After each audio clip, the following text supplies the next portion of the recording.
மீன் இதாக தான் போச்சு. மேக்ஸ் ஆனால் எனக்கு ரொம்ப பிடிக்கும். 10th வந்துட்டு 379 தான் வரும் மார்க். 11th 509 தான் என்னோட மார்க்கு. மேக்ஸில் 9th வந்து 99 தான் எடுத்தேன். 12th தான் எஃபெக்ட் போட்டேன் நான். 12th ஹாஃப் இயர்லிக்கு அப்புறமா ஹாஃப் இயர்லிக்கு முன்னாடி கொஞ்சம் எஃபெக்ட் போட்டேன், பட் என்னால் முடியும்.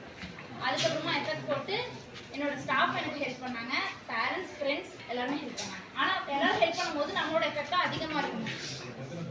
ஸ்டேடிங் படிக்கும் போது மார்னிங் 3லேருந்து 5 வரைக்கும் படிப்பேன், 6 வரைக்கும் படிப்பேன், 3:30க்கு எழுந்து படிப்பேன். ஈவினிங் நைட்டு 12 வரைக்கும் கூட உட்காந்து படிப்பேன் நான். எல்லாருக்கும் ஒரு இது சொன்னா மார்னிங் எழுந்து படிப்பேன், நல்ல எஃபெக்டாக இருக்கும். அதுதான் எனக்கு சீரியஸாக அதுதான் எனக்கு நினைச்சு என்னோட மார்னிங் என்ன தெரியுமா? காலையில் 10 மணிக்கு ஏர்லி மார்னிங். சில பேர் காலையில் ஏர்லி மார்னிங் 9 மணிக்கு எழுந்திரிக்கணும் சார் அப்படின்னு சொன்னது கரெக்டாக. ஏர்லி மார்னிங் படிக்கும்போது நம்ம பிரெயின் கொஞ்சம் ஃப்ரீயாக இருக்கும். நிறைய நீ என்னம்மா கரெக்டாக படிச்சா 199.5 அப்படின்னு 200. மேத்ஸில் எவ்வளோ மார்க்குமா? 100. 100க்கு 100 1 நம்பர். 6ல் 99, 100. அதனால கரெக்டாக பண்ண வந்துருக்கு 199. 12.5 கேட்டகரி.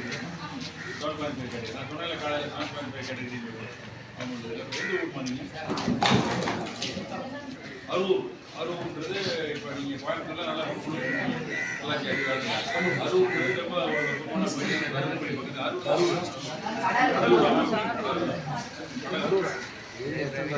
கடலூர் வந்து தெரியும் உங்களுக்கு.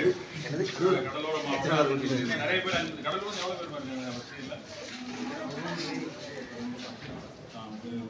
10 மெம்பர் இருக்குது. கடலூர்ல நிறைய பேர் இந்த தடவை நல்ல மார்க் எடுத்துருக்காங்க. நீங்களாம் என்கரேஜ் பண்ணுங்க, கைதறி நீங்கள் படிக்கிறது. நீங்கள் ஏதாவது கேட்கணுமா? அந்த அக்கா ஏதாவது கேட்கணுமா? கேளு தேவகி கேளுங்க. 10th டாப்பர்ஸ் எல்லாம் யாரும் இல்லையா? கேளுங்க, எப்படி நல்லா மதிப்பெண்கள் எடுக்கிறது?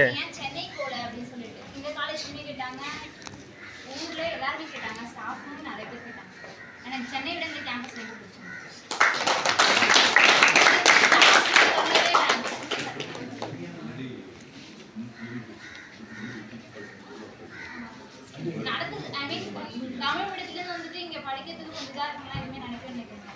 எல்லாமே நமக்கு ஓகேவாக தான் இருக்கும். எனக்கு பெட்டராக தான்